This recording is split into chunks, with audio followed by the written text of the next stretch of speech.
Доброго времени суток! Приветствую вас на моем канале. Нашла один интересный рецепт, не встречала еще. Скрип суставов. Еще такой рецепт не встречала. ЗОЖ номер 1, 2010 год. Куриный холодец. Когда скрипят колени, лучшее средство – холодец из куриных лапок. Покупаю на базаре 14 штук. Обрабатываю, мою, обрезаю ноготки, складываю в кастрюлю с двойным дном.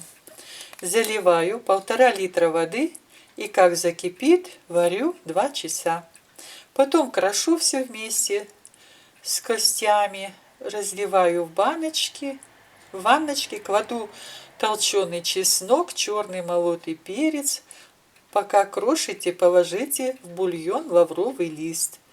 Я ела холодец всю зиму, и сейчас колени не скрипят. Могу на них стоять.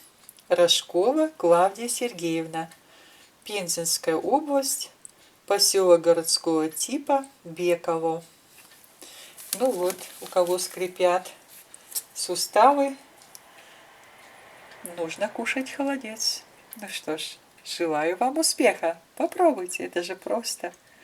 Кушать холодец, и все. И перестанут скрипеть суставы. Ну что ж, всего вам доброго. И как всегда говорю вам, пока-пока. До следующего видео.